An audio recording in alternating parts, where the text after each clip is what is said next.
buenos días. Les damos la bienvenida a Bueno, una conferencia más eu. de nuestro ciclo de conferencias hacia una política nacional de atención a enfermedades de baja prevalencia.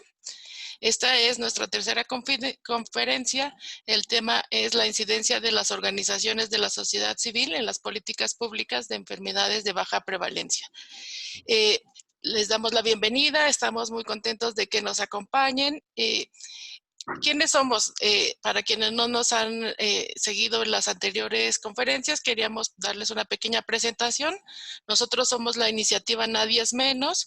Somos un grupo de organizaciones de la sociedad civil que estamos interesadas en contribuir en la garantía efectiva del derecho a la salud en México, especialmente en lo que tiene que ver con la prevención, detención oportuna y tratamiento interdisciplinario y especializado a las personas con algún tipo de enfermedad de baja prevalencia.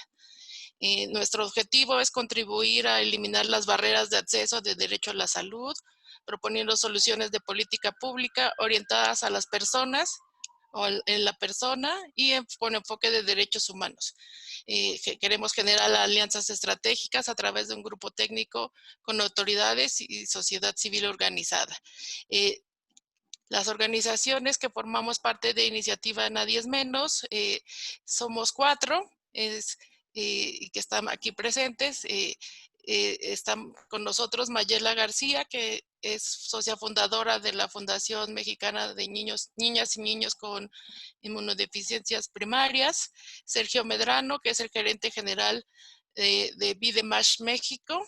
Guadalupe Camboy, que es la directora de la Asociación Mexicana de Fibrosis Quística, y una servidora, Claudia Salcedo, directora de Unidos Combatiendo la Esclerosis Múltiple. Como les decía, este webinar forma parte de un ciclo de conferencias que hemos organizado para discutir algunos de los temas más importantes que hemos detectado que son importantes para hablar sobre las enfermedades de baja prevalencia. Queremos captar diferentes perspectivas sobre el tema.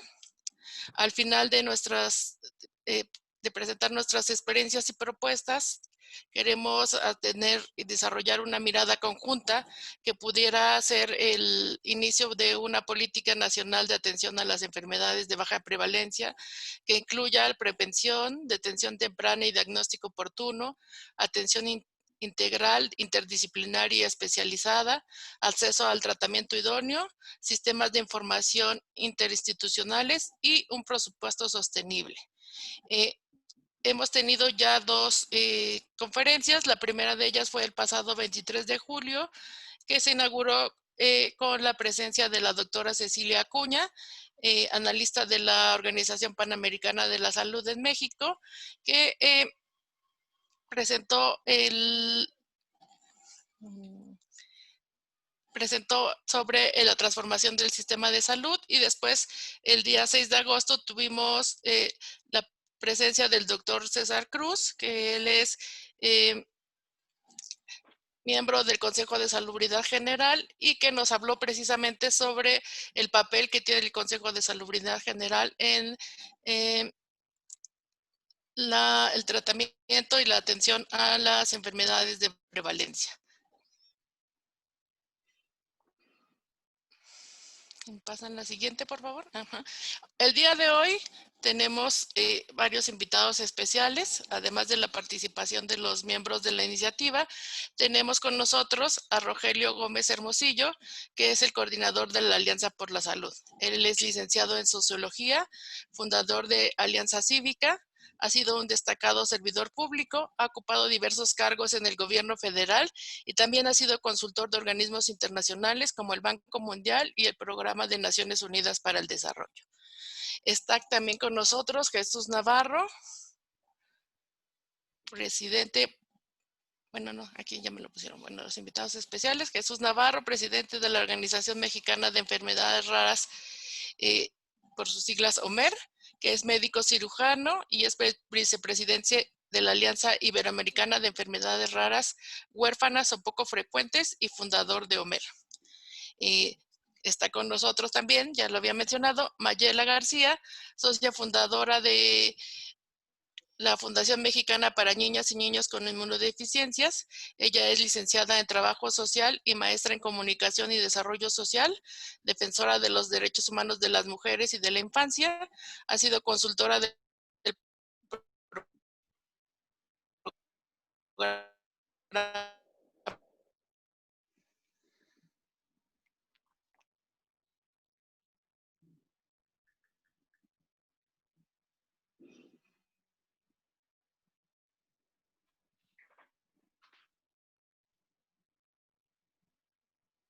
sangre como la leucemia y el linfoma. Está con nosotros también Xochitl Mendoza. Ella es presidenta de la Asociación Amigos Metabólicos, socia fundadora de FEMETSER. Ha realizado un amplio trabajo en la promoción de tratamientos integrales para las personas con errores innatos del metabolismo, en la asistencia o rehabilitación de personas, así como en el estímulo de investigaciones científicas y médicas sobre estos padecimientos. También está con nosotros Lupita Camboy, directora general de la Asociación Mexicana de Fibrosis Quística. En los últimos 18 años se ha especializado en brindar apoyo a pacientes con fibrosis quística, difundir información científica sobre el padecimiento en la comunidad médica y público en general, y trabajar en conjunto con autoridades para mejorar la calidad y esperanza de vida de las personas que viven con fibrosis quística, bajo un enfoque especializado e integral.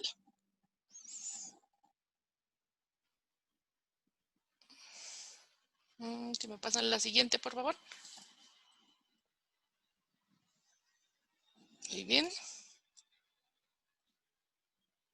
Vamos a entonces a darle la palabra a... allí sí ya me confundí.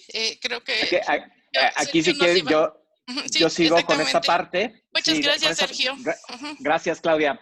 La siguiente parte es un poco ver rápidamente la mecánica de estas ponencias y de esta presentación. Los invitados especiales e integrantes de la iniciativa presentarán ponencias, son más o menos alrededor de 5 a 7 minutos. Está todo relacionado a las políticas públicas para las enfermedades de baja prevalencia y al final se condensarán las propuestas de las ponencias. Empezamos con coyuntura en el sistema de salud y las enfermedades de baja prevalencia, con Mayela García. Seguimos con garantía del derecho a la salud, con Rogelio Gómez Hermosillo, tamiz neonatal y prevención, con Xochitl Granados, tratamiento integral con Lupita Campoy, acceso a medicamentos con Sandra Nieto y registro de enfermedades de baja prevalencia con Claudia Salcedo, trasplantes con Sergio Medrano. Y vamos a tener un último espacio para las experiencias de la participación de las organizaciones de la sociedad civil a nivel internacional, también con Jesús Navarro. Y vamos a tener una parte, perdón, de esta sesión, que va a ser preguntas y respuestas. Vamos a dar un tiempo para preguntas y respuestas a la audiencia y a medios de comunicación y vamos a finalizar con reflexiones finales y despedida. Entonces, empezamos. Mayela, por favor. Gracias. Gracias, Sergio. Hicimos un cambio en una reunión anterior para darle la voz y la pantalla, si lo requiere, a Rogelio Gómez Hermosillo, para que él inicie con el tema de garantía del derecho a la salud. Rogelio, te cedo la voz, por favor. Adelante. Gracias, Mayela. Gracias, Rogelio. Sí, con mucho gusto. Yo les agradezco esta invitación y la verdad quiero felicitarles porque la iniciativa Nadie es Menos pone el dedo en el renglón de la problemática del derecho a la salud y que ustedes se organicen con este ánimo de colaboración y de participación, digamos, de unión y de colaboración con las autoridades, me parece que es una estrategia muy efectiva para promover el derecho a la salud. Entonces, gracias, espero compartir unas reflexiones que les sirvan. La primera, claramente, es que la salud es un derecho humano y como derecho humano creo que es el marco común que tendríamos todas las personas, todas las organizaciones, colectivos y asociaciones que trabajan en diferentes campos con diferente tipo de enfermedades, tanto con las de baja prevalencia como las de altísima prevalencia, o diferentes situaciones, pero que tienen en común justo la promoción del derecho a la salud. Me parece un gran acierto y creo que hay que tomarse ese punto como con mucha seriedad de que ese marco común es el que posibilita la defensa de las personas que tienen enfermedades de baja prevalencia y que por lo mismo muchas veces son marginadas, olvidadas, invisibilizadas por el sistema de salud, que al establecer prioridades y al trabajar más con los temas estadísticos, pues deja fuera a un conjunto de personas que tienen estas enfermedades. Pero el derecho a la salud, pues es un marco común. Entonces, a mí sí me gustaría que ese marco permitiera que el trabajo de ustedes se potenciara en unión también, manteniendo por supuesto su propia identidad, pero en unión también con quienes, por ejemplo, defienden la atención a enfermedades de alta prevalencia o a otro tipo de enfoques mientras tengamos en común, por ejemplo, como lo hacemos en la Alianza Ciudadana por la Salud, mientras tengamos en el centro el derecho a la salud. Yo creo que ahí está muy claro. Segundo, sí es muy importante, para ustedes es muy importante y para la sociedad y para las autoridades y en la discusión que ustedes están dando, que se entienda que el derecho a la salud implica que no se puede hacer distinción entre personas.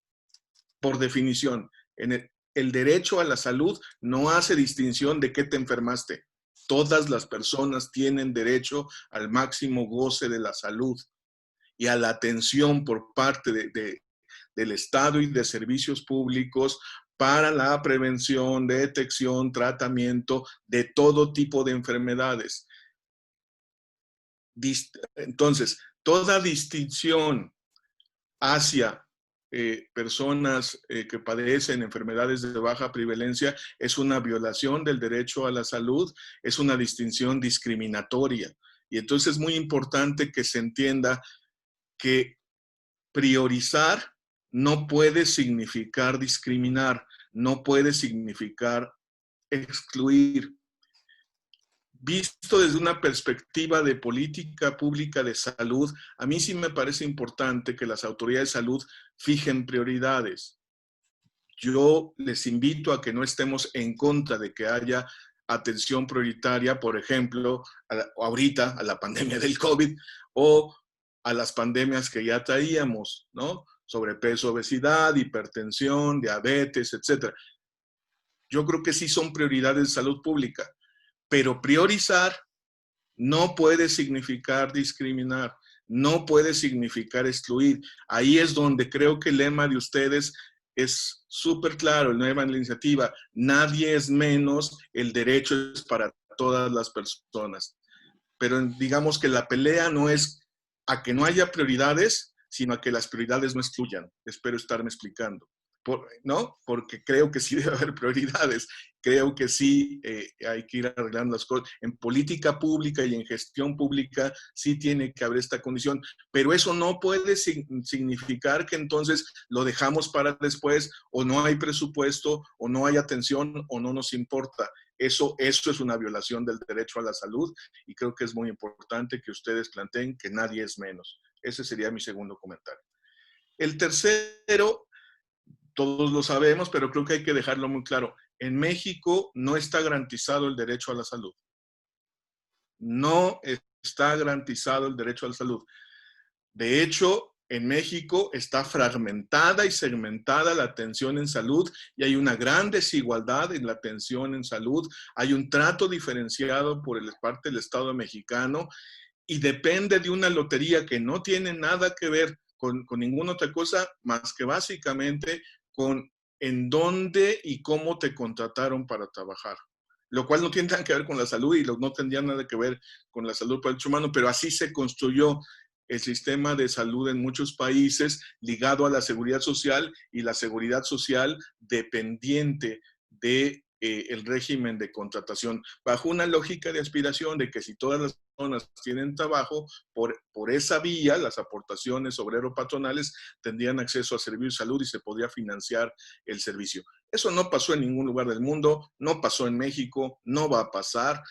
Durante décadas, durante siglos, no siglos, durante décadas hemos tenido la exclusión. En este momento, en las últimas décadas, alrededor del 60% de la población no es derechohabiente de ningún sistema de seguridad social, por lo tanto, está ahí nada más.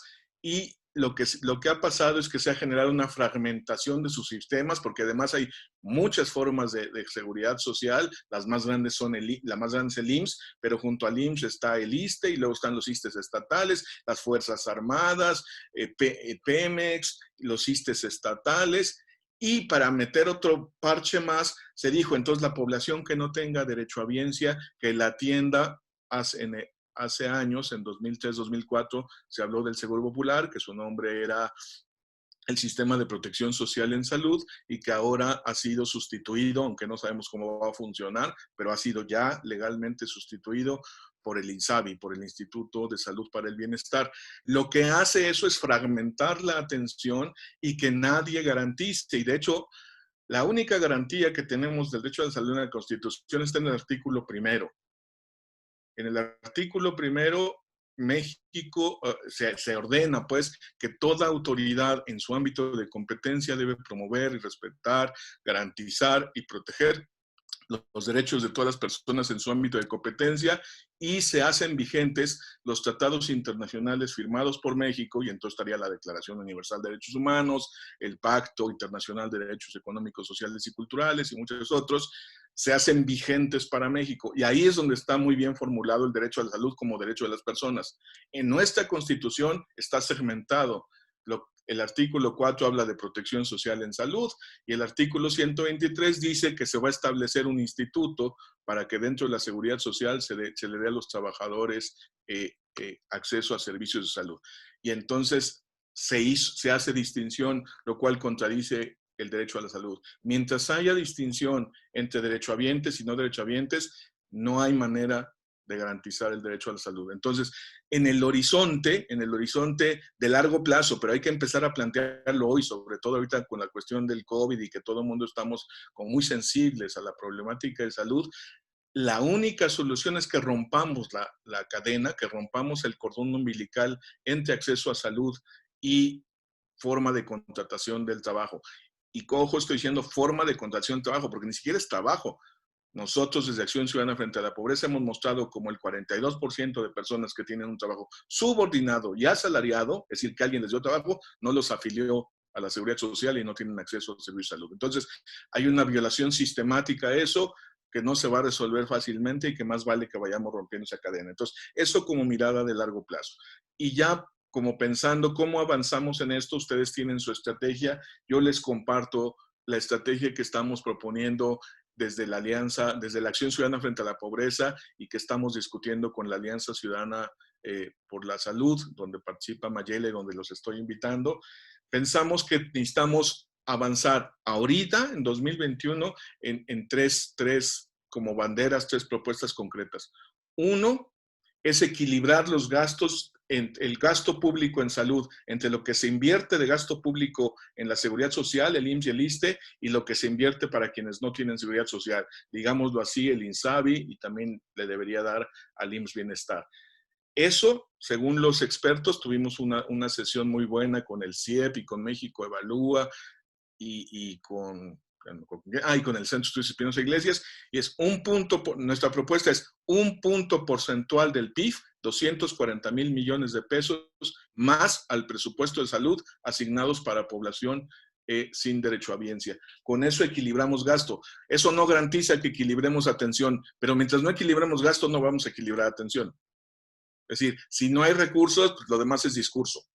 Entonces, 1 punto porcentual del PIB. 2, integrar funcionalmente, no una sola institución, sino la funcionalidad de las redes y sobre todo la atención primaria en salud. Yo creo que trabajar, y ahí sí entra el tema de las prioridades, si empezamos a ver cómo se integran las redes de la atención primaria podemos aspirar a que se integre funcionalmente el sistema y entonces se logre lo que usted dice, la detección oportuna, los tamizajes, etcétera, lo que se refiere para los diferentes tipos de padecimientos que ustedes defienden el derecho de las personas. Y tercero, nosotros pensamos que necesitamos un mecanismo de defensa y de participación ciudadana en las decisiones que ayude a que sí se ejerza el derecho a la salud, que no se niegue el acceso, que no falten los medicamentos, en fin, hay un conjunto de campos donde la participación ciudadana puede ser muy importante y donde hay que construir un mecanismo institucional de defensa. Entonces, más recursos a la salud, un punto del PIF, integración operativa, funcional de los diferentes subsistemas de salud, gradual y que va a costar mucho trabajo, pero ahí sí entran las prioridades, pero empezando por la atención primaria. Y 3, un mecanismo de defensa y participación ciudadana por el derecho a la salud. Muchas gracias por la invitación y están todas y todos invitados a la Alianza Ciudadana por la Salud para promover esta agenda que creo que sí le da cobertura, complemento, no sé cómo decirlo, le da paraguas al esfuerzo que ustedes están haciendo, porque ciertamente nadie es menos. Muchísimas gracias. Gracias a ti, licenciado Rogelio Gómez. Y seguimos con la presentación de la coyuntura en el sistema de salud y las enfermedades de baja prevalencia con Mayela García. Gracias.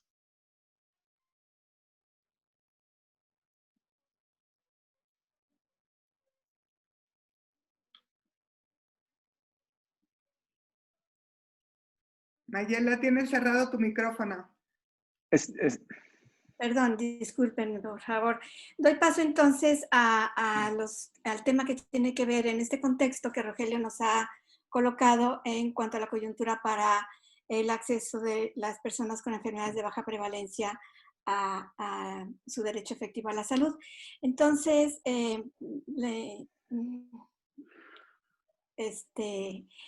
bueno, en primer lugar, como nos decía Rogelio, en el primero constitucional, a partir del 2011 se establece el derecho a la salud y todos los derechos humanos. En la reforma que se realizó en la Ley General de Salud el año pasado, en noviembre, se establece en el artículo 77 bis 1 que todas las personas que se encuentren en el país que no cuenten con seguridad social, es decir, las que tradicionalmente se consideran no derechohabientes, estas personas tienen derecho a recibir de forma gratuita la prestación de servicios públicos de salud, medicamentos e insumos, al momento de requerir la atención de conformidad entonces ya con el artículo 4 de la propia Constitución, sin importar su condición social, su derechohabiencia, su situación contractual, laboral y sin discriminación. Este es un artículo que se coloca en esta reforma a finales del año 2019. Reforma de la Ley General de Salud que incluye varios aspectos, varios mecanismos para ir avanzando justamente hacia la creación de un sistema único público de salud en el tiempo y digamos con una reingeniería de todo el sistema. Sin embargo, en la misma reforma, en el artículo 25, se establece que conforme a las prioridades del Sistema Nacional de Salud, se garantizará la extensión cuantitativa y cualitativa de los servicios de salud preferentemente a las personas de comunidades o grupos más vulnerables. En el sentido que nos decía Rogelio, bueno, efectivamente, pues en los momentos hay ciertas prioridades, hay problemas de salud que tienen mayor impacto. Por ejemplo, podríamos hablar ahorita de la pandemia, como ya se señaló, podríamos hablar de la mortalidad materna, podríamos hablar de enfermedades transmisibles, en fin, una serie de aspectos que hoy por hoy se consideran de impacto amplio para la atención dentro de las políticas públicas de salud. Las enfermedades de baja prevalencia, si me pasan la siguiente, por favor, no están consideradas como una prioridad entendida de esta manera, porque se considera que son pocas enfermedades, que son pocas las personas que tienen estas enfermedades. Su prevalencia es de 1 a 5 por cada 10,000 habitantes. Y dos aspectos que quiero señalar acá es que la nomenclatura de las enfermedades denominadas raras o poco frecuentes, en realidad no está definida en ningún ordenamiento en México. No está definida en base a su entidad nosológica, en base a su, digamos, a su efecto clínico en las personas. no tiene ninguna codificación. Sabemos que son más de 7,000 las que se han descubierto. Sin embargo, en la Ley General de Salud, en la reforma, se establece solamente en relación a esta prevalencia de 1 a 5 personas por cada 10,000 habitantes. Entonces, la OMS nos recomienda, a través de todo su equipo de reflexión y de trabajo y de análisis, que se transite hacia definir y codificar y clasificar las enfermedades de baja prevalencia, y entonces se pueda construir, digamos, todo un proceso de atención. Este proceso de atención tendría que incluir, desde luego, distintos aspectos donde se pudiera tener la claridad de qué estamos hablando cuando se habla de las enfermedades de baja prevalencia. Si me pasan la siguiente, por favor.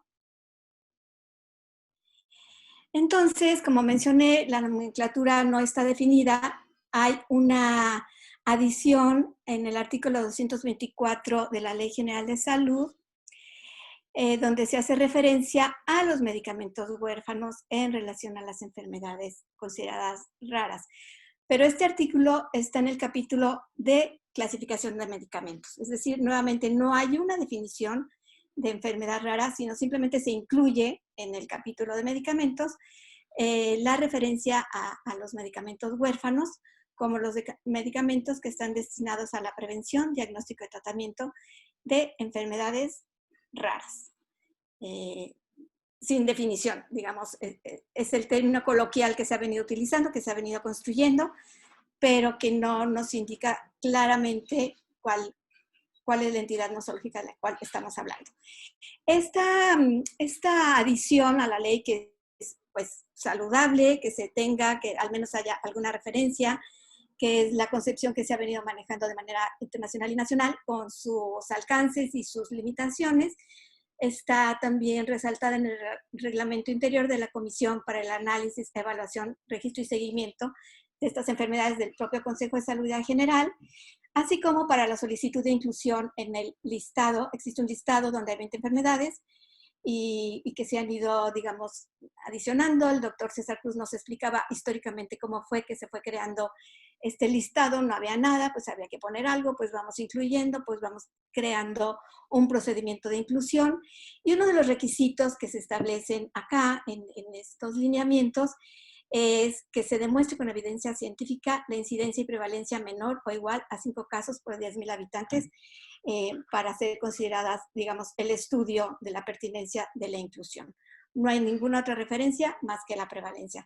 Nosotros, como iniciativa Nadie es Menos y otras organizaciones, sabemos que esta prevalencia también obedece a la falta de, digamos, de una investigación más amplia para conocer la real prevalencia de estas enfermedades y para saber exactamente en qué número de población se estaría hablando, y entonces si esto puede ser o no un tema de priorización, porque efectivamente implique un impacto más amplio de lo que consideramos.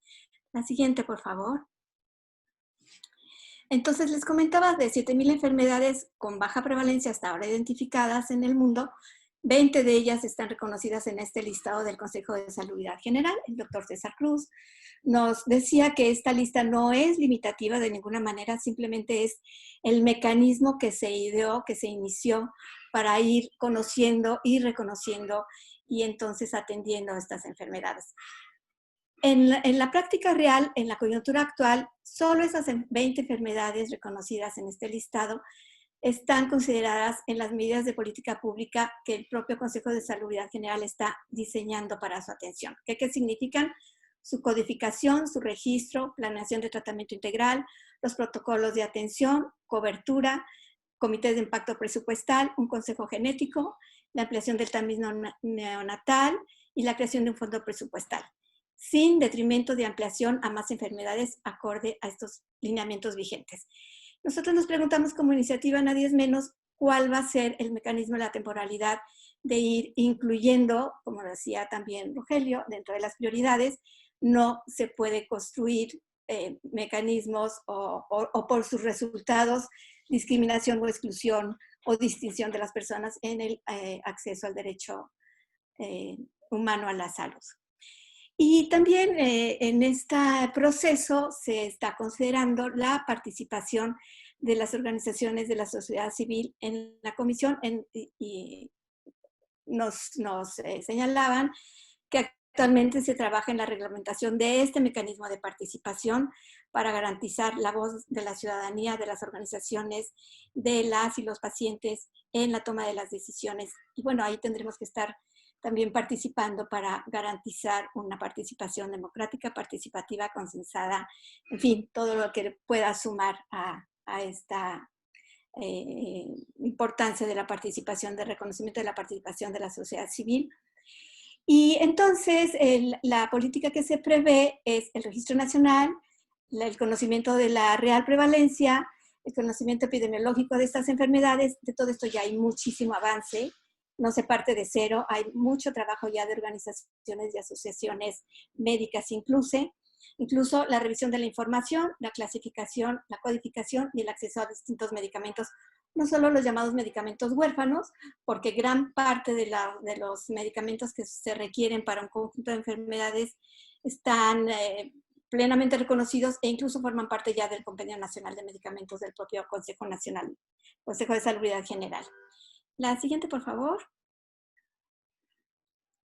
La doctora Cecilia Acuña nos señalaba entonces algunos elementos para inclusión y atención de las enfermedades de baja prevalencia para ser parte de una posible política pública, teniendo en el centro mejorar la calidad de vida de las y los pacientes, de su núcleo familiar, de sus comunidades, es decir, de lo que hablaba Rogelio también como las redes integradas de atención primaria. Entonces, identificar y abordar los factores de riesgo, mejorar la oportunidad y precisión de los diagnósticos, retardar la aparición de daño, reducir secuelas y discapacidades que estas enfermedades traen aparejadas cuando no hay acceso a los tratamientos, preservar la funcionalidad y la autonomía el mayor tiempo posible de las personas, promover la inserción social, escolar y laboral, reducir los impactos desfavorables en términos de discriminación, brindar espacios de apoyo y contención emocional a las personas, familias y comunidades, y implementar, y de manera muy importante, estrategias de cuidado a las personas cuidadoras de estas personas que por sus condiciones, por el retraso en el diagnóstico, por la falta de acceso a tratamientos, van perdiendo funcionalidad y van adquiriendo discapacidades. Esto sería en cuanto a la coyuntura en lo que significa ahora los cambios y transformaciones en el Sistema Nacional de Salud. Son algunas, son las más importantes que logramos identificar en el momento y donde también hacemos un llamado a participar de manera conjunta, colectiva, construyendo conocimiento, alianzas y sinergia para avanzar. Muchas gracias. Gracias, Mayela. Muy amable. Gracias. Pasamos a la siguiente ponencia, que es Tamiz Neonatal y Prevención, con Xochitl Mendoza. Adelante, Xochitl.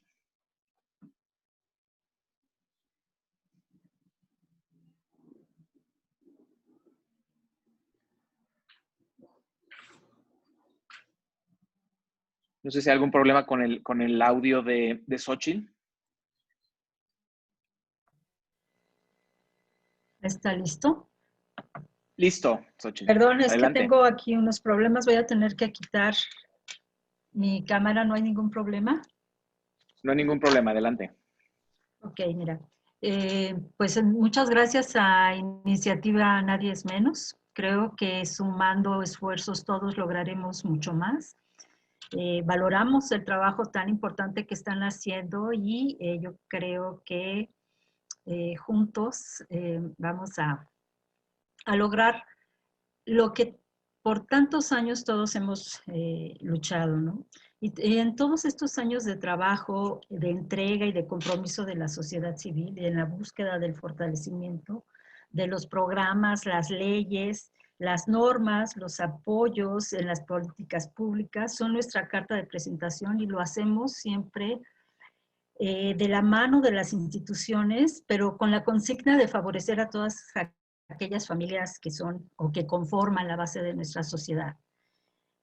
Hemos sumado esfuerzos y trabajados, y en el tema del tamiz, creo que en el Centro Nacional de Equidad de Género y Salud Reproductiva es un actor de suma importancia en esta labor, siendo la unidad orientada al desarrollo de los programas de salud reproductiva, entre los cuales el tamiz tiene el carácter de diagnóstico previsor, lo que permite mitigar los riesgos en la vida de un niño y tratar oportunamente las enfermedades o padecimientos congénitos no detectables a simple vista. Esto por todo ello que creemos que el fortalecimiento de los programas van de la mano de la participación activa de todo aquel que sume o aporte el conocimiento o experiencia, y hablamos de todas las instituciones de salud, de todos los médicos expertos, las universidades, las facultades de medicina, los pediatras, la sociedad civil organizada, academia, gobierno, todos, y debemos de poner en marcha un plan de acción inmediata para el tema de las enfermedades poco frecuentes y el tamiz. Como todos saben, el tamiz es un programa de salud pública cuya responsabilidad le compete al Estado a atender y ha demostrado ser una herramienta de gran utilidad en la medicina preventiva, y las evidencias científicas que avalan el tamiz neonatal son múltiples y contundentes. Esta práctica ha sido o se ha convertido después de las vacunas en el procedimiento pediátrico más aceptado, y un programa de tamiz debe medirse por la oportunidad de identificar a personas en riesgo de desarrollar una condición patológica, proporcionar el tratamiento oportuno con el objetivo de evitar el daño irreversible, y debe de aumentar el tamiz al mayor número de enfermedades. Desafortunadamente, en todos estos años que el tamiz lleva, hemos logrado a nivel nacional, en Secretaría de Salud, solo la detección de 6 enfermedades. Y esto es preocupante porque Secretaría de Salud, a través del Centro Nacional, es el que abarca el mayor número de nacimientos, ¿no? Yo creo que también aquí hay una situación, el tamiz debe definirse como tamiz neonatal y evitar esos sesgos del mismo tamiz, como es conocido el tamiz básico, el tamiz semiampliado, el tamiz de 4 o 5. Yo creo que el tamiz debe de ser ampliado y debe reconocerse como un programa de salud. En este reto de la salud pública se requiere llevar a cabo un acuerdo entre todos los que conformamos esta sociedad, y es importante que el tamiz sea reconocido y que se eleve al mismo nivel de importancia del de vacunación, ya que como todos los programas preventivos son medidas costo eficientes. Requerimos garantizar y etiquetar el presupuesto para que se asegure la continuidad del programa y se coordinen todas las fases que garantizan la detección temprana de personas en riesgo, confirmar aquellos que sí presentan una condición para iniciar su tratamiento oportuno y el seguimiento con el tratamiento y estudios de laboratorio. Conformar el Comité Multidisciplinario de Médicos Expertos en Errores Innatos del Metabolismo, integrando a la sociedad civil proactiva y a los genetistas, endocrinólogos, y que se definan las bases, porque hasta este momento no hay un programa a nivel nacional. Nosotros, yo creo que es importante proponer que se homologue en el sistema de salud el número de enfermedades a tamizar mediante el tamiz, pues, y articular este cambio con información y coordinación con una ruta de trabajo entre el órgano rector, médicos, las cámaras de senadores, de diputados, las organizaciones, y entre todos debemos de subsanar el retraso y el sesgo en la detección temprana. También es importante que el Consejo de Salubridad General, a través de la Comisión del Análisis, Evaluación y Registro y Seguimiento de las Enfermedades Raras, incluyan las 6 enfermedades que se están detectando en el Centro Nacional de Equidad de Género y Salud Reproductiva. Yo creo que en este tema, Secretaría de Salud ya debe de diagnosticar, detectar y prevenir secuelas, generar el conocimiento epidemiológico con las estadísticas de las enfermedades poco frecuentes y que también sea de acceso público. Una epidemiología de los errores innatos del metabolismo, el costo y financiamiento, el análisis económico, la factibilidad y la sustentabilidad sustentabilidad, el reporte del resultado del tamiz neonatal, y todos estos aspectos necesitan para la implementación del tamiz, todos estos aspectos éticos se necesitan. Debemos de, o deben de garantizar la equidad en el acceso universal a una atención de salud de alta calidad de manera justa y solidaria para todos.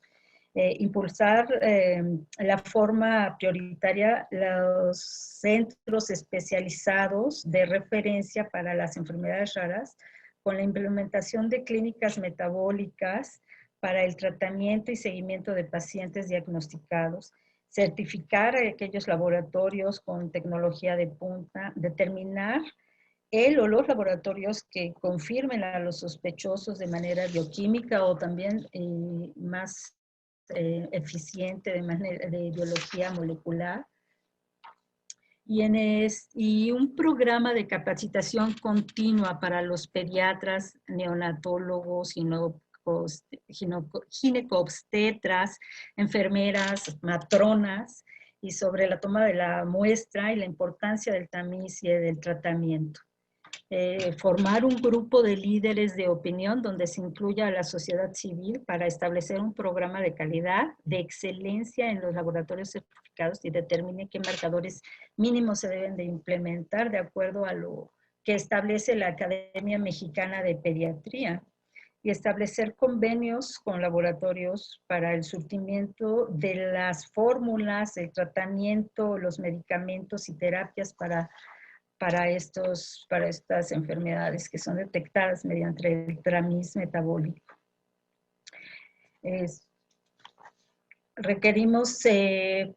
Quiero mencionar la situación actual del tamiz neonatal, que creo que es preocupante. Al no haber un programa integral a nivel nacional, ¿no? Eso no existe el programa, lo que conlleva que además de que el tamiz sea ineficiente, se convierta en inequitativo, incompleto e ineficiente, y requerimos que el tamiz sea equitativo, completo y eficiente. Creo que hay muy buena voluntad por parte de esta administración y podemos, ya estamos trabajando para que el tamiz sea un programa equitativo, completo y eficiente a nivel nacional. ¿Qué requerimos? Bueno, requerimos un compromiso absoluto por parte de Secretaría de Salud Federal, de los legisladores, que impulse una estrategia nacional y que permita una verdadera integración sanitaria, social, educativa y laboral. También requerimos voluntad institucional, recursos etiquetados, conocer incidencias, un manejo interdisciplinario, clínicas metabólicas, y que se incluyan todas estas enfermedades en un registro nacional. Creemos que es importante conocer la información en cuanto al tiempo de resultados y saber y conocer los resultados de los programas del tamiz. Hasta ahorita todos sabemos que se está haciendo a nivel nacional, pero no conocemos resultados. Es decir, si esos niños recibieron una atención o un tamiz, recibieron el tamiz con esta oportunidad diagnóstica, si están recibiendo un tratamiento, un seguimiento adecuado, conocer los casos, en cuánto tiempo se están dando los diagnósticos, es decir, conocer plenamente lo que resultaría un programa integral de tamiz como repito, con calidad de metodología y todo lo que conlleva. Entonces, yo creo que en el tema del tamiz estamos hablando también de que no nada más es el tamiz neonatal metabólico, está el tamiz auditivo, el tamiz de inmunodeficiencias, el tamiz cardiológico, el tamiz oftalmológico, el tamiz ortopédico y el tamiz también para angioedema hereditario. Entonces, Yo creo que los avances han sido pocos, requerimos más. Esto no es un granito de arena, es de un verdadero compromiso y de una absoluta voluntad, y que podamos tener un tamiz efectivo. Y yo creo que para esto requerimos de una revisión y participación en el proceso, en todos los procesos de tamiz, y analizar y definir las acciones preventivas, implementar las estadísticas de seguimiento y de atención a las enfermedades, revisar y actualizar los lineamientos técnicos de Secretaría de Salud. Y yo creo que con todo esto podemos lograr la implementación de un programa de tamiz eficaz, ¿no? Para todas las patologías, y es importante que sea para todas las patologías que ya cuenten tratamiento con un derecho diagnóstico, y derecho diagnóstico, aunque para algunas patologías o algunas condiciones no exista la opción de un tratamiento específico, cuando el paciente fallece o a causa de estas o de alguna de estas enfermedades, el paciente y los familiares tienen derecho a conocer el diagnóstico definitivo y a recibir asesoramiento genético. Y requerimos para un tamiz eficaz la capacitación constante del personal médico, los laboratorios, como ya dije, el resultado por escrito y las estrategias para la creación de redes de comunicación a nivel nacional entre los médicos con información en línea de las enfermedades raras. Campañas. Xochitl, muchas gracias, Xochitl. Estamos con un poquito corto de tiempo, pero no sé si podamos ir cerrando. Sí, no, ya, pues muchas gracias. Perdón, me extendí un poquito. No, muchísimas gracias, Xochitl. Y seguimos con la siguiente ponencia, que es el tratamiento integral. Por favor, Lupita, adelante. Hola, muy buenos días a todos. Muchas gracias por acompañarnos en esta mañana. Y bueno, para las enfermedades de baja prevalencia, ¿se me pueden pasar la diapositiva, por favor?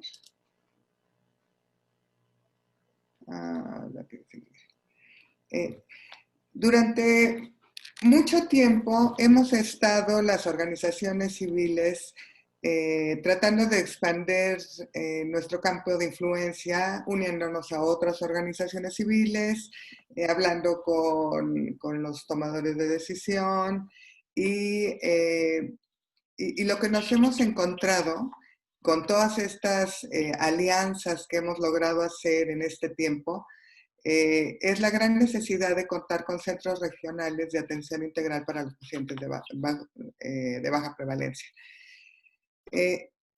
Nos vimos como de frente con el gran desconocimiento que existe sobre todas estas enfermedades.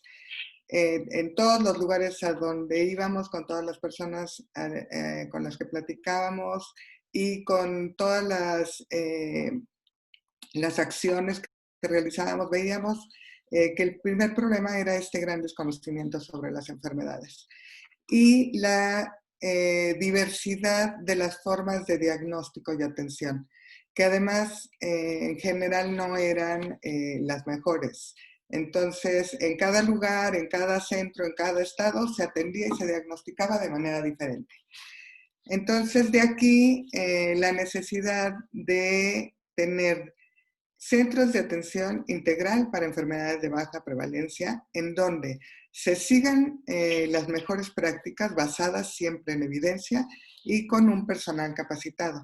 La atención interdisciplinaria, donde el paciente sea parte del equipo y que se constituyan como espacio educativo y de investigación especializada. Es por esto que estos centros de atención integral en general deberían de estar en hospitales de enseñanza o en hospitales de universidades y hospitales en general de tercer nivel. Si me pasan, por favor, la diapositiva que sigue. Un centro de atención integral es una unidad médica interdisciplinaria para la atención. Este debe de tener personal capacitado e instalaciones apropiadas para proporcionar un diagnóstico, control clínico y tratamiento óptimo del paciente, así como la capacidad para el manejo de las complicaciones asociadas con la enfermedad. Los estándares publicados internacionalmente forman las bases para la revisión, autoevaluación, asignación de recursos. Yo les pongo como ejemplo el Centro de Atención Integral de Fibrosis Quística, en donde tiene a la persona que vive con fibrosis quística como parte de este equipo interdisciplinario.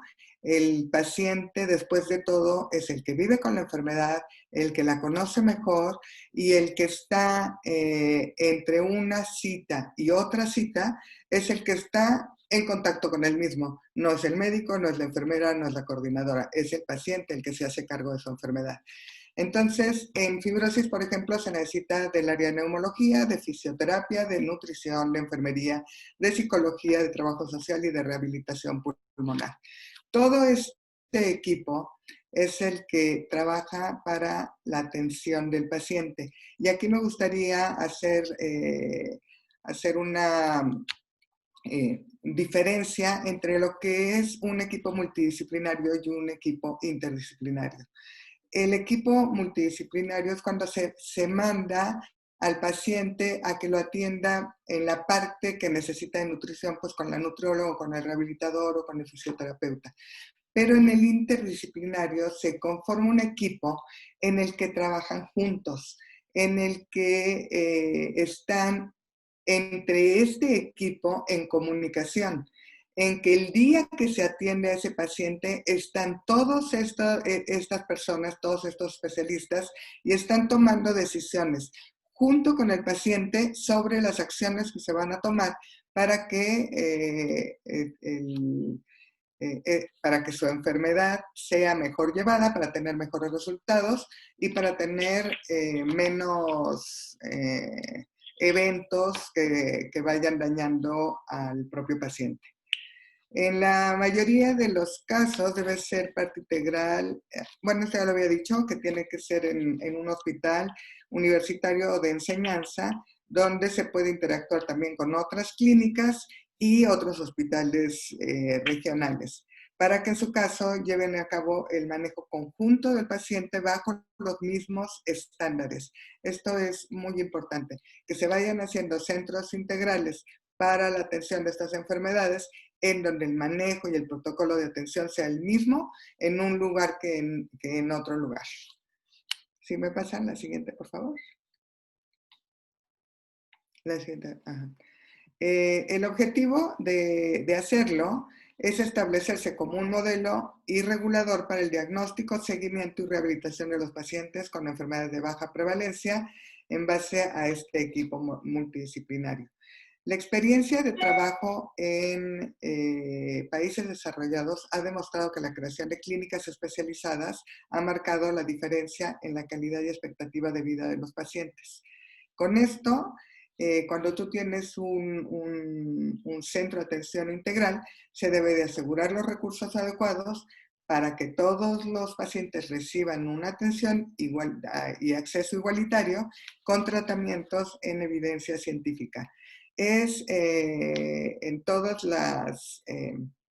los países desarrollados donde se maneja de esta manera la atención a las enfermedades de baja prevalencia, una de las partes muy importantes es el registro de pacientes. Este registro de pacientes muestra con datos estadísticos cómo va avanzando la atención para mejorar la calidad y la esperanza de vida de los pacientes, y se van teniendo gráficas en todo lo que respecta a esta atención, en todos los ramos. Y se puede ir sacando información de qué centros están manejando mejor una situación u otra, se pueden estar y se comunican entre ellos para ir manejando y para ir incrementando la calidad entre unos y otros. Este es la clínica de atención integral en el Hospital Federico Gómez, que fue hecha en una alianza entre la Asociación Mexicana de Fibrosis Quística, entre el Texas Children's Hospital de la Universidad de Baylor en Houston, la Cystic Fibrosis Foundation y el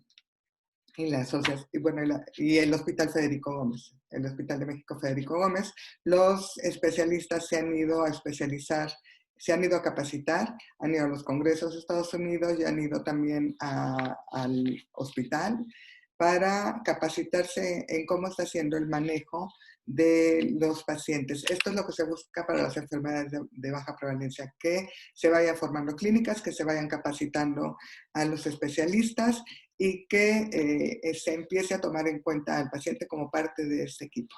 La siguiente, por favor.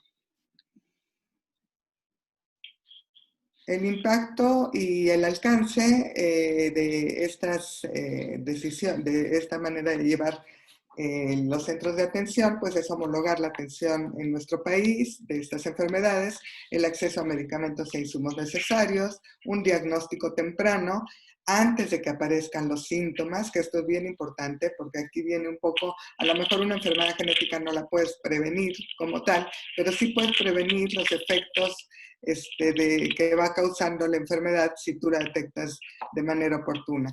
Atención temprana, control de enfermedad para evitar deterioro rápido de la salud, expectativa de vida según los países desarrollados, que es abismalmente diferente entre unos y otros, evitar la discapacidad, mejorar la calidad de vida, disminuir las hospitalizaciones, ausentismo escolar, ausentismo laboral de los papás, gasto de bolsillo y la implementación de centros de atención integral a nivel nacional, capacitación de médicos y especialistas, registro nacional de pacientes, estadísticas confiables sobre las enfermedades de baja prevalencia, son las cosas que querríamos lograr con esto.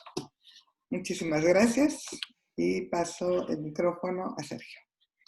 Gracias Lupita Campoy, y gracias por toda la información. Y pasamos a la siguiente presentación con Sandra Nieto, que nos va a hablar acerca del acceso a medicamentos. Adelante, Sandra.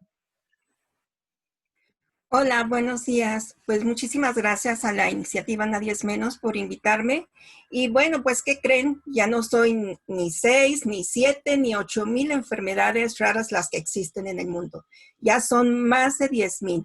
Eso es lo que se ha descrito en las últimas publicaciones, más de 10,000 enfermedades raras y que se estima que afectan más del 10% de la población mundial. Así que pues cada vez se incrementa la dificultad para poder tener acceso a los medicamentos huérfanos. De hecho, en un estudio realizado en España, cuando todavía tomaba en cuenta que eran aproximadamente 8,000 enfermedades raras las que existen, únicamente la pequeña cantidad de 7,000 enfermedades raras no cuentan con ningún tipo de tratamiento. Imagínense la cantidad que existe. Y esto únicamente nos refleja una gran y una triste realidad. La mayoría de las enfermedades raras no tienen tratamiento. En México se estima que aproximadamente somos más de 8 millones de mexicanos que padecemos alguna enfermedad rara. No tenemos ningún registro para saber cuántas enfermedades raras existen en nuestro país, pero se estima, de acuerdo a los datos proporcionados por algunas asociaciones de pacientes, que existen alrededor de entre 60 a 150 enfermedades raras en México. El Centro de Investigaciones Biomédicas de Occidente, CIBO, dependiente del Instituto Mexicano del Seguro Social, ha detectado un aproximado de más de 50 enfermedades raras en su centro. Lo alarmante de todo esto es que solo un 5% de las personas que padecen una enfermedad rara o poco frecuente en México dispone de tratamiento. Qué triste es escuchar esto. ¿Y cuál es el primer paso para poder mejorar el acceso al tratamiento? Pues es la aprobación de medicamentos huérfanos. En el año 2011 en Europa se creó el Consorcio Internacional para la Investigación en Enfermedades Raras. Este consorcio tenía como objetivo disponer de 200 medicamentos huérfanos autorizados en 2020. Afortunadamente logró su cometido antes de esta fecha y a partir de 2017 se implementaron un nuevo objetivo: lograr que se incluyan o alcanzar los 1,000 nuevos tratamientos para el 2027.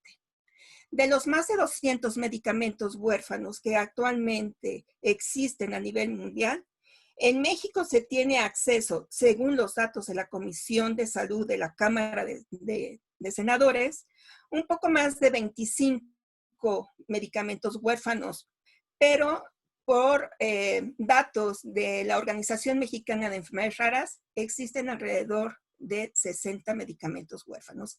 Y es porque únicamente ellos están tomando las enfermedades que están en el listado de enfermedades raras.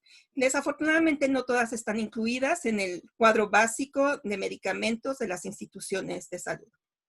Ahora, ¿por qué tenemos tan poco acceso a los medicamentos? Esto también va en relación y todas estas ponencias que se están presentando están interrelacionadas porque está en relación con los indicadores macroeconómicos. Países con un alto Producto Interno Bruto per cápita que lleva implícito un alto y mayor presupuesto en salud, pues van a incorporar más rápidamente medicamentos huérfanos en su cartera de medicamentos, a diferencia de los que tienen un menor Producto Interno Bruto, en los cuales pues van a tener menor disponibilidad a estos medicamentos. En México, los medicamentos huérfanos se encuentran sujetos a un régimen regulatorio de excepción. Y esto por ser medicamentos destinados a la prevención, diagnóstico o tratamiento de enfermedades raras, que bien ya lo señalaron, con una prevalencia de no más de 5 personas por 10,000 habitantes. Se considera enfermedad rara. Por lo tanto, la importación y ulterior comercialización de estos medicamentos huérfanos no requiere de registro sanitario todavía aquí en nuestro país. Pero también hay que considerar algunos puntos muy importantes y que son referentes a la industria farmacéutica. En el proceso que va desde el descubrimiento de una nueva molécula a su comercialización, desafortunadamente es muy lento. Tiene un promedio de 10 años, pero puede incrementarse todavía más. Es sumamente costoso. Invierten varias decenas de millones de euros por cada molécula nueva y es poco seguro. Esto, ¿qué trato de decir con que es poco seguro? Que de 10,000 macromoléculas ensayadas, no todas superan alguna de las fases de desarrollo y solamente una de estas moléculas nuevas es la que van a someter para aprobación. Entonces, eso incrementa muchísimo el costo de los medicamentos huérfanos. Pero también hay factores que determinan el acceso efectivo a los medicamentos huérfanos, como son el alto costo del tratamiento anual o del precio de los medicamentos huérfanos por paciente y el impacto presupuestario esperado. Ahora, es muy importante también señalar que los precios pueden diferir mucho entre los medicamentos, por lo que es difícil predecir en qué país los precios van a ser mayores y en qué país van a ser menores. Y en términos de impacto presupuestario, se han encontrado diferencias entre las estimaciones, no solamente entre los países. Por ejemplo, en España también tienen diferencias en el mismo país en cuanto al impacto presupuestario. Y el gasto de medicamentos huérfanos se estima que llegará a un máximo del gasto farmacéutico total. Y después su crecimiento no será mayor a este gasto farmacéutico total, porque ya muchos de estos medicamentos huérfanos habrán perdido su exclusividad comercial, que esta se pierde alrededor de los 10 años, en algunos laboratorios a partir del sexto, del séptimo año lo dan de baja, o bien en aquellos medicamentos huérfanos que son para uso pediátrico, la exclusividad comercial es de hasta 12 años. Entonces, al perder la exclusividad, pues entonces se espera que haya una reducción en los precios del medicamento. También otro de los factores que influyen en el acceso a los medicamentos son los sistemas de financiación, proceso y evaluación económico. El sistema de precios de referencia internacionales puede hacer que los laboratorios estratégicamente elijan la secuencia de acceso a los diferentes países que les conviene a ellos porque va a maximizar sus intereses comerciales y esto, ¿qué es lo que va a provocar? Pues mayor retraso en el acceso a medicamentos huérfanos en aquellos países en los cuales pues no hay una buena, una adecuada financiación. Entonces, esto es un gran problema. Pero también hay otros factores, otros modelos de pago o de esquemas alternativos de financiación. Algunos de estos modelos de evaluación, pues ya son ampliamente conocidos en cuanto a la efectividad, al costo de efectividad para determinar la financiación o reembolso de los medicamentos huérfanos, pero también afortunadamente hay criterios humanísticos y que realmente en Reino Unido es donde los emplean más frecuentemente y que incluyen la justicia, la equidad en el acceso y ellos le llaman regla de rescate y rareza. Y esto es algo muy importante. Y hay otro también que se llama acuerdo de riesgo compartido o pago por resultados. Esto, ¿qué quiere decir? Que permite al financiador público compartir con la industria farmacéutica los riesgos asociados a los resultados, ya sea en salud o en gastos del medicamento. Entonces, por todo ello, pues es muy importante que todos los que estamos en este webinar conozcamos a los problemas a los que nos estamos enfrentando para tener acceso a los medicamentos huérfanos. Las barreras van a ser muchas y muy complejas que van a impedir a veces que podamos tener acceso a los medicamentos y no solamente en Latinoamérica, sino también en Europa. Y la industria farmacéutica debe y tiene como reto aumentar su transparencia para mejorar en credibilidad y facilitar los procesos de acceso a estos medicamentos. También es muy importante reducir esa distancia que hay entre el desarrollo de nuevas moléculas y el acceso que uno pueda tener a los medicamentos huérfanos. Y es muy importante, ya lo habían mencionado en la primera ponencia, las personas con enfermedades raras o de baja prevalencia tienen el mismo derecho que cualquier otro paciente a acceder a un tratamiento y no pueden ser excluidos. Y por último, nos falta cobertura en México de las enfermedades raras. Esto es muy notorio, a pesar de que ya se cuenta con una legislación específica de medicamentos huérfanos que ha permitido avances en la investigación y da ventajas a las empresas especializadas. Muchísimas gracias. Gracias, muchas gracias, Sandra Nieto, por la aportación y por tu ponencia. Y continuamos con la ponencia de Claudia Salcedo en la parte del registro de enfermedades de baja prevalencia. Adelante, Claudia. Sí, bueno, buenas tardes nuevamente. Antes de iniciar, quisiera hacer una disculpa pública precisamente a la doctora Sandra Nieto, que justo hace unos minutos ya que hice la presentación, justo me salté su resumen curricular, el de ella y el mío, ¿verdad? Bueno, el mío es lo de menos, pero sí quisiera pedir una disculpa a la doctora. Ando medio cegatona y no lo veía en el teléfono y lo agrandé y no lo vi.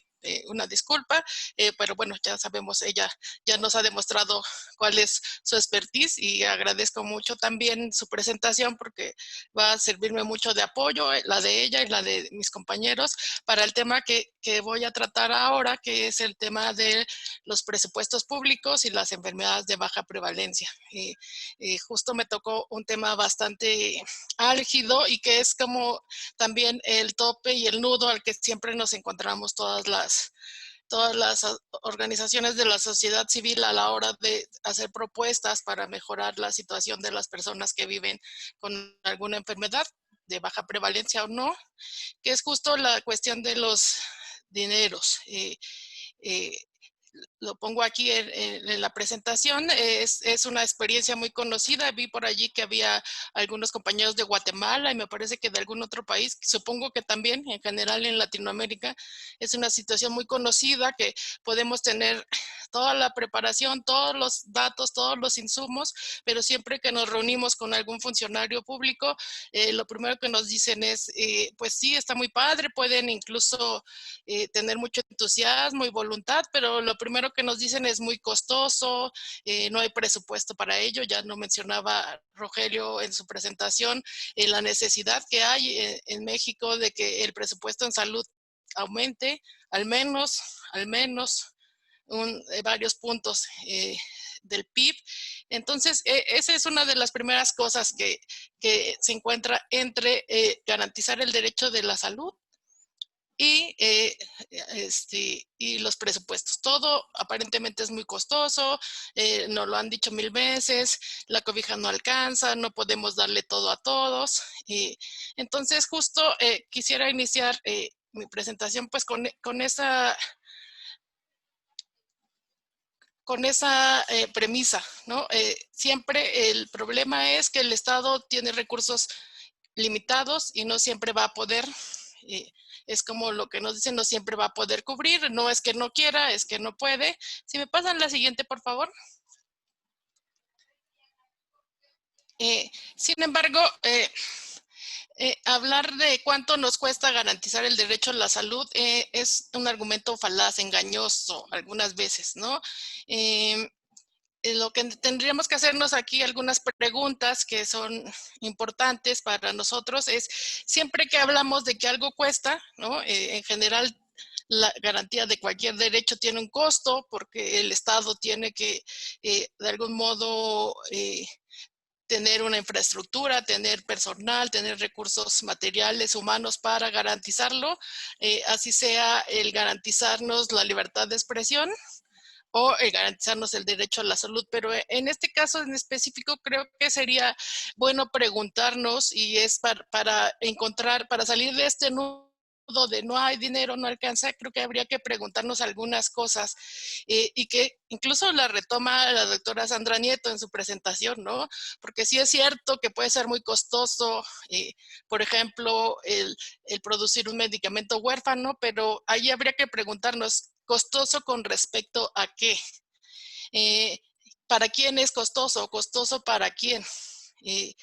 ¿Qué consecuencias tiene no hacerlo? Y ya aquí ya hemos tenido varios ejemplos. Aquí en la presentación retomo una pequeña postal que Mayela me hizo favor de acercarme, que justo presenta esta cuestión de ¿con qué algo es costoso con respecto a qué? ¿No? Por ejemplo, hablando de inmunodeficiencias primarias, lo que podemos ver es que puede resultar costoso, ¿no? La atención, pero sin embargo, si no hay la atención, sería aún más costoso, ¿no?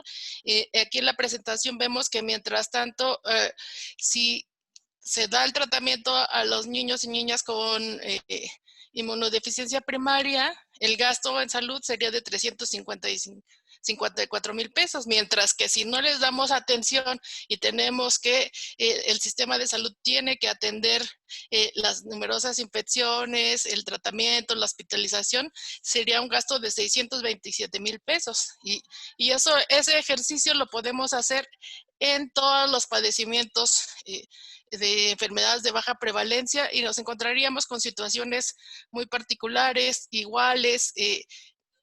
En el caso, por ejemplo, del que yo tengo más expertise, que es el de la esclerosis múltiple, justo el no atender la esclerosis múltiple va a causar mayor discapacidad, y justo la atención a la discapacidad será mucho más cara que dar el tratamiento a las personas. También esta cuestión de costoso para quién implica algo que solamente voy a mencionar porque es muy complejo, pero implica la situación de ¿quién da los recursos, ¿no? Al final de cuentas, es algo importante de tener en la mente, es que al final de cuentas los recursos que tiene el Estado son recursos que vienen de las aportaciones de los ciudadanos, de los impuestos. Entonces, al final de cuentas, los ciudadanos tendríamos que ver que el tener un mejor sistema de salud, aunque implique mayor pago de impuestos, podría ser una buena opción, ¿no? Eso lo retomaré después. Y los ejemplos de las presentaciones que ya nos hizo tanto Xochitl como Lupita nos hablan de la última pregunta. ¿Qué consecuencias tiene no hacerlo? Eso es muy claro en el caso del tamiz neonatal. El costo que tiene el tamiz neonatal, ¿cómo lo podríamos tomar en cuenta si no se hiciera, ¿no? En el caso de las enfermedades que se detectan con el tamiz neonatal es discapacidad, mayores tratamientos, incluso la muerte, si no se hace. Entonces, ¿es costoso o no el tener el tamiz neonatal en el sistema de salud? Pues tendríamos que verlo más en cantidad de dinero, más que en cantidad de dinero en estas situaciones. ¿Qué nos va a costar más?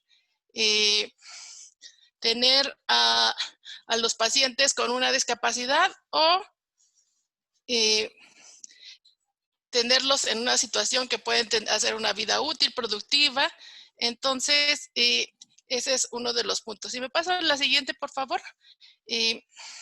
Tenemos poco tiempo, no quisiera adentrarme en muchas cosas, pero lo que tengo que decir, lo que tengo que decir es que en México existen algunos instrumentos que nos ayudan a esta parte. Ya lo mencionó Rogelio, siempre que hacemos una distinción para garantizar el derecho a las personas, realmente lo que estamos haciendo es no garantizar el derecho a nadie. Hay algunas propuestas que se han hecho en el Estado mexicano para acercarnos a estas situaciones en donde, como él también lo decía, en donde el deterioro del sistema de seguridad social implicó que cada vez más sean mayor el número de personas sin seguridad social que el que las tienen.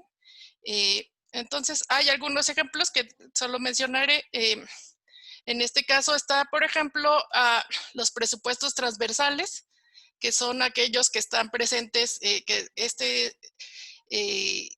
son presupuestos que retoman, ¿no?, de manera transversal un tema específico, que están reflejados en los anexos del presupuesto. Estos famosos anexos, algunos no los tomamos en cuenta, pero son importantes para esto. Están mencionados en el artículo 2 de la Ley Federal del Presupuesto y Responsabilidad Hacendaria, y son esos anexos donde concurren programas presupuestarios, componentes y unidades responsables de diferentes ramos, cuyos recursos se destinan a obras o acciones o servicios vinculados con el desarrollo de sectores específicos considerados vulnerables. Entonces, si nosotros observamos el presupuesto de egresos, encontramos estos anexos que hay de distintos tipos: pueblos indígenas, juventudes, desarrollo sustentable, igualdad entre hombres y mujeres, y que al final de cuentas retoman varios ramos del presupuesto y hablan sobre programas que atienden a estas poblaciones. Voy a continuar a continuación, pero ahora paso al segundo ejemplo, que es el de el conocido por nosotros, el que ahora se llama Fondo de Salud para el Bienestar. Hasta hace 2 años era el Fondo de Protección contra Gastos Catastróficos, que es precisamente lo que tiene este fondo, que está creado, estuvo creado a partir del Seguro Popular, lo que conocimos como Seguro Popular, que tenía como función otorgar servicios médicos de alta especialidad a las personas que padecen enfermedades de alto costo, ya sea por su complejidad, la especialidad o el nivel de frecuencia, y que pueden poner en riesgo su vida y su patrimonio familiar. Estos 2 ejemplos son algunas cosas, estos instrumentos que tiene el Estado, que ha tenido el Estado, para hablar sobre cómo garantizar de mejor manera o a ciertos grupos. El ejemplo del Fondo de Gastos Catastróficos que toda la mayoría de las enfermedades de baja prevalencia lo conocemos, ha sido un instrumento que justo lo que ha hecho es atomizar los recursos, ponernos a luchar entre nosotros, entre quién sí, quién no está, yo quiero estar, no estoy. Aunque hay muchas enfermedades de alto costo y de gastos catastróficos, había apenas 60, si no mal recuerdo, 60 en esa lista, y mantenía entonces esto que decíamos, no se garantizaba a las personas el derecho a la salud. Sin embargo, era una herramienta, o es todavía una herramienta, todavía estamos pendientes de ver cuál es la funcionalidad que le va a dar este nuevo gobierno al Fondo de Salud para el Bienestar, pero es todavía una respuesta bastante acotada acerca de este tema. La siguiente, por favor. Quisiera hablar de manera breve, para no ocupar más tiempo, de lo que es el ejemplo que nosotros como asociación hemos trabajado, que es el del anexo presupuestal, el anexo 13, el de igualdad para hombres y mujeres. Es un ejemplo, queríamos presentarlo aquí, como un ejemplo de cómo funciona esta parte para las enfermedades de baja prevalencia. En este caso, estamos hablando de un programa presupuestal que existe en el anexo 13, igualdad para hombres y mujeres, que está enfocado a la atención en la esclerosis múltiple, con la premisa de que la esclerosis múltiple, que es una enfermedad de baja prevalencia, una enfermedad discapacitante y que tiene una incidencia mayor en mujeres que hombres. Lo que allí encontramos es que a partir del año 2015, de un seguimiento que dimos como asociación y como organización de la sociedad civil junto con las organizaciones del país, para que se aumentara, nuestra lucha era para la inclusión en el seguro de gastos catastróficos. Sin embargo, no se logró, pero se logró hacer este presupuesto transversal en el que a partir de este anexo en el ramo de salud se dieron 10 millones de pesos para la atención a la esclerosis múltiple, que fue un presupuesto que se llevó al Instituto Nacional de Neurología y Neurocirugía. Empezó con 10 millones y ha ido aumentando para llegar al 2020 a un presupuesto al menos aprobado de 23 millones. No tengo tiempo ahorita para hablar sobre todas las circunstancias que hay, pero lo que sí vemos es que este tipo de programas es un ejemplo de las cosas que pueden apoyar a las cuestiones de baja prevalencia. Es un instrumento del presupuesto, tiene un programa específico para la atención de una enfermedad y tiene recursos disponibles, porque al final de cuentas lo que nos interesa es que todas las propuestas que tenemos tengan recursos disponibles. Entonces este ha sido un buen ejemplo, lo hemos trabajado. Quiero agradecer aquí públicamente a Norma Loesa, que nos ha ayudado a trabajar esta parte de un documento que habla sobre esto, y precisamente lo que encontramos es eso. Una primera cosa que hace el programa es visibilizar el gasto y el presupuesto para una enfermedad de baja prevalencia.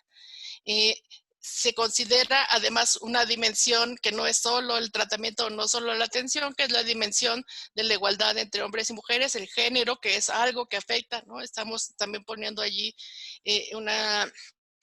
un punto hacia la atención integral, y también lo que nos interesa retomar al futuro, a mediano plazo, es que este ejemplo pueda servir para otras enfermedades de baja prevalencia y para la transformación que está poniendo en la mesa el gobierno federal, la transformación que podemos retomar de cómo se ha ejercido, las cosas buenas y malas, los retos que tiene este fondo para los futuros, ¿no? El INSABI trae como una propuesta de trabajo el dar la atención a todas las personas y la atención en tratamientos también a todas las personas. Creemos que este anexo este ejemplo puede ayudarnos y bueno, justo en el anexo 13 no es la única cuestión de salud que se atiende. Hay muchos programas que han trabajado de atención a cáncer, atención a salud reproductiva que están dentro de este instrumento que es el de los presupuestos transversales. La siguiente, por favor. Quisiera un poquito poder adentrarme más, pero no tenemos tiempo. Solamente quisiera hablar a partir de lo que quiero que igual retomemos todo lo que ya nos han dicho los compañeros sobre las acciones que se pueden hacer y los retos que tenemos a futuro en el tema de presupuestos. Uno de los primeros es el de reconocer a la salud como un asunto público que implica la corresponsabilidad y participación de todas y todos. Un ejemplo ya nos lo dio la doctora Sandra Nieto acerca de la participación que podría tener la industria farmacéutica. Era 1:15 y vamos a 1:30. ¿Perdón? Entonces, también la otra es construir más y mejores mecanismos para atender a la población más vulnerable. Ese ejemplo lo tenemos ya en la propuesta que nos hace Guadalupe Campoy acerca de los centros de integración y de atención integral. Otra cosa que es muy importante es generar datos para la toma de decisiones. Generalmente el dinero implica, el presupuestar dinero implica tener datos, tener información para poder hacer una presupuestación que esté dada en la realidad.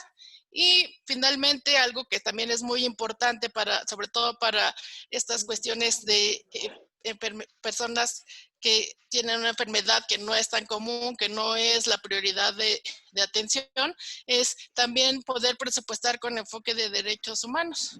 Es considerar la progresividad, el máximo uso de los recursos disponibles, la participación, la transparencia y la rendición de cuentas. Pongo estos temas en la mesa, ojalá tengamos después más tiempo para discutirlos, pero sí no quisiera irme sin dejar estos temas en la mesa. Muchas gracias. Gracias, Claudia. Gracias por toda tu información. Y pasamos al siguiente tema, que es el trasplante de médula ósea como tratamiento en las enfermedades de baja prevalencia. Y bueno, eso me toca a mí. Y si quieren, pasamos al siguiente slide, por favor. Gracias. Bueno, se cree o hay una cultura, una creencia en México que el trasplante de células madre o de médula ósea es exclusivamente para tratar la leucemia.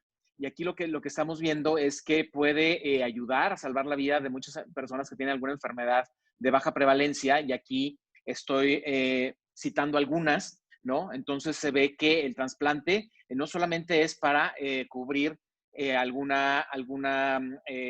leucemia, sobre todo infantil. Entonces aquí vemos que hay otras enfermedades que pueden ser tratadas por medio de un trasplante de células madre o médula ósea, la osteopetrosis, enfermedades autoinmunes, inmunodeficiencias primarias, talasemia, anemias, sarcomas, neuroblastomas. Entonces aquí es como entra esta opción de un trasplante de células madre en las enfermedades de baja prevalencia. Si quieren pasamos a la siguiente slide, por favor, presentación. Aquí es una tabla muy sencilla, no quiero, están los números medio chiquitos, pero lo que quiero compartirles y decirles de esta presentación es que en Latinoamérica se va incrementando el trasplante de células madre, ¿no? Es una región en la que se está generando esa cultura del trasplante de células madre como un tratamiento para las enfermedades de baja prevalencia. Aquí lo que estamos viendo es que México tiene el 7º lugar, ¿no? Y vamos creciendo. También se ve en esta gráfica que los trasplantes, se hacen más trasplantes autólogos que trasplantes no relacionados, pero se va incrementando poco a poco. Se ve como Argentina, Brasil, Chile, Colombia, Costa Rica, van creciendo, sobre todo Brasil y Argentina, van adelante en esta parte de trasplantes como una solución en las enfermedades de un tratamiento a las enfermedades de baja prevalencia. Entonces, la tendencia es que los trasplantes autólogos vayan bajando y los trasplantes no relacionados vayan aumentando. ¿Por qué? Porque la parte de la compatibilidad genética es mayor y hay una mayor posibilidad de cura o de mejorar la enfermedad que tenga el paciente. Entonces, es lo que nos dice esta gráfica. México va para allá, Latinoamérica ya está volteando a ver toda esta parte del trasplante de células madre o médula ósea. La siguiente, por favor. En esta tabla podemos ver cómo los trasplantes de autólogos o que son o relacionados con la familia van en crecimiento, ¿no? Y se ve a un lado, en la parte del lado izquierdo, se ven las enfermedades que han sido tratadas con trasplantes de células madre. Y se ve también que en la parte de, en la parte de los trasplantes relacionados con algún familiar del paciente, la mayoría han sido por sangre periférica, la recolección de los donantes ha sido por sangre periférica más que por médula ósea. También en los trasplantes no relacionados se ve que va creciendo el número, pero que aún nos falta en México generar esa cultura del trasplante no relacionado. ¿Por qué hay una cultura en México del trasplante relacionado? Porque es lo más sencillo, es el trasplante que está en nuestros familiares directos y que es el más sencillo de conseguir, pero tiene muchas veces, puede haber una compatibilidad alta, pero también hay una compatibilidad, por la general hay una compatibilidad baja. Eso hace que el trasplante tenga un mayor porcentaje de posibilidades de que sea rechazado. En cambio, en un trasplante de un donante no relacionado con el paciente, esta posibilidad de que sea que funcione el trasplante para la curación de esta enfermedad funcione. Entonces, lo que trato de decir en estas dos gráficas es eso, cómo va México, Latinoamérica, va creciendo y buscando y generando esa cultura del trasplante no relacionado con el familiar del paciente, y cómo en esta gráfica que estamos viendo, que es en la parte de pediátrica, cómo también se hacen más, actualmente se hacen más trasplantes autólogos y cómo estamos cambiando a hacer trasplantes no relacionados, ¿no? Entonces, si en el trasplante de algún paciente que esté relacionado con su familia y tiene una compatibilidad genética alta, es muy bueno. Entonces, creo que eso es muy bueno, generar esa cultura en México, y vamos para allá. La siguiente, por favor. Ok, aquí lo que vemos la barrera más fuerte de un trasplante de células madre en México es la parte económica. La parte económica, ¿por qué? Y es parte por qué en México se hacen los trasplantes relacionados más que los no relacionados, es por la parte económica. La búsqueda y recolección de las células de un donante no relacionado con el paciente tiene un costo operativo, que muchas veces estos donantes, como no están en su familia, están en otra parte del mundo, están en otras ciudades, en otros países, y la recolección de sus células y traerlas al centro de trasplante del paciente puede ser muy costoso. Entonces, una de las principales barreras es la económica en México. También en México, por haber una diversidad étnica muy grande, necesitamos tener donantes no relacionados o un registro de donantes no relacionados para poder, al momento de que el paciente necesita un donante que no sea su familia, busque en este registro algún donante no relacionado con su familia. Entonces, hay una necesidad fuerte por nuestra diversidad étnica en México. Entonces, en México está VideMatch. VideMatch México es el registro mundial de posibles donantes o potenciales donantes de células madre. Y lo que buscamos es registrar muchas personas mexicanas de una forma muy sencilla de registrar personas, que solamente con una muestra bucal y unos datos personales quedan registrados en la base mundial de VideMatch. Y con esto, los doctores con pacientes con alguna enfermedad de la sangre que necesite enfermedad de la sangre o a su vez enfermedades de baja prevalencia, puedan consultar con VideMatch si hay la posibilidad de un donante no relacionado con su paciente. Entonces, VideMatch pone a la orden toda esta base mundial de potenciales donantes registrados, y puede buscar las compatibilidades. Entonces el doctor decide hacer un trasplante con una compatibilidad alta de algún donante no relacionado y se activa toda la búsqueda del donante, la recolección de células y la importación de células a México, impuestas en el centro de trasplante donde se encuentra el paciente con alguna enfermedad de baja prevalencia, alguna enfermedad en la sangre también. Entonces, lo que busca VideMatch para cortar esa brecha económica es dar becas. Lo que estamos dando son becas para poder tipificar al paciente con alguna enfermedad y porque eso es un costo alto, el análisis, la prueba del HLA es alto. Entonces, lo que hacemos es dar esta beca para tipificar al paciente y a sus familiares directos, ver si no hay una compatibilidad genética en su familia. Si la hay, qué bueno, una compatibilidad genética alta. Si hay, qué bueno, se procede al trasplante, pero si no lo hubiera, entonces buscamos algún donante del registro mundial para poder ver esa compatibilidad y poder contactar al donante en cualquier parte del mundo, recolectar sus células y traerlas a México y ponerlas en el hospital donde se encuentra el paciente que necesita urgentemente un trasplante para salvar su vida. Entonces, esto es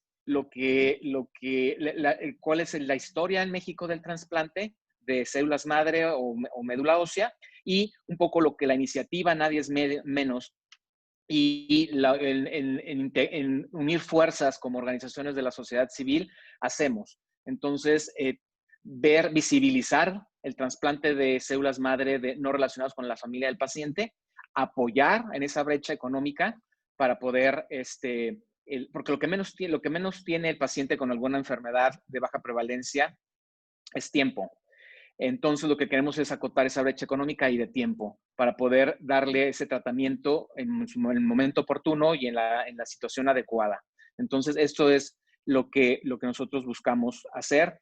Sé que estamos un poco cortos de tiempo y te agradezco por la escucha y pasamos a la siguiente ponencia con Jesús Navarro, que nos va a hablar sobre las organizaciones sociales, la experiencia en organizaciones sociales en la parte internacional. Adelante, Jesús. Gracias.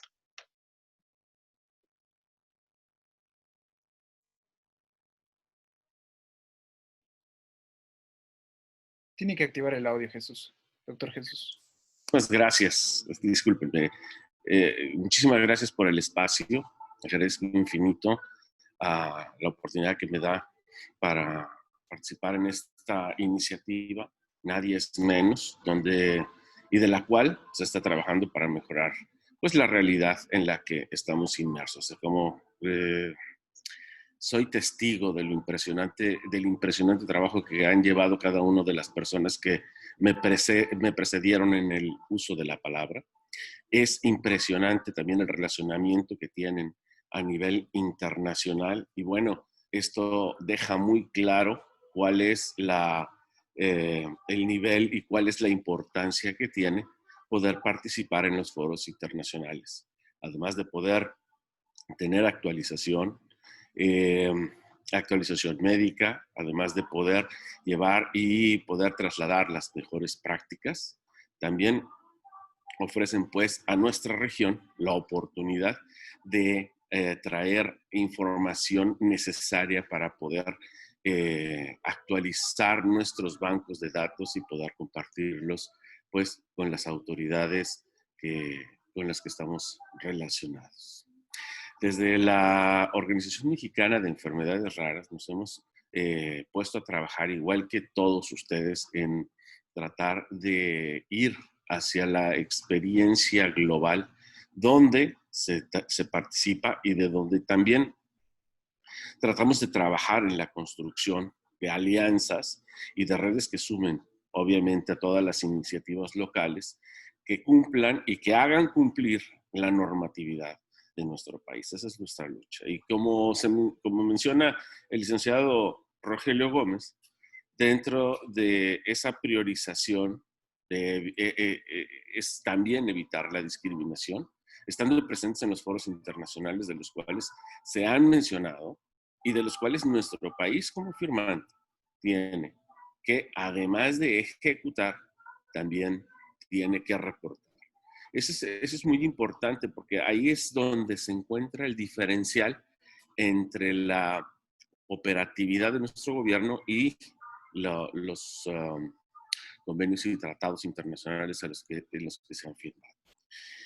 México está presente en diferentes y muy diversos foros a nivel internacional, desde la Alianza Iberoamericana de Enfermedades Raras, que ofrece un espacio en la región y de la interacción con nuestros pares latinos, y desde Iberoamérica, vamos, desde España, Portugal, México, hasta la Patagonia, del cual la Alianza Iberoamericana también forma parte de ese consorcio que ha mencionado la doctora Sandra Nieto, que se llama IRDIC, que es el International Rare Disease Consortium, donde se analiza y se pone a disposición de los países que participan, ¿sí? los dispositivos médicos y los nuevos tratamientos.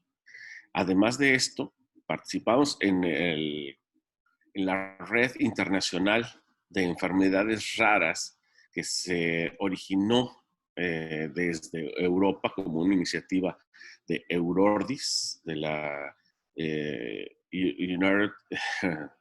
desde la European Union Rare Disorders International, participar como parte de esa globalidad, y donde participan y se reúnen las confederaciones mundiales por regiones, donde participa todo el mundo en la interacción, principalmente con la Organización de las Naciones Unidas y con la Organización Mundial de la Salud, que son tan importantes para la aplicación de algo que es en lo que estamos trabajando, que es la cobertura universal de la salud.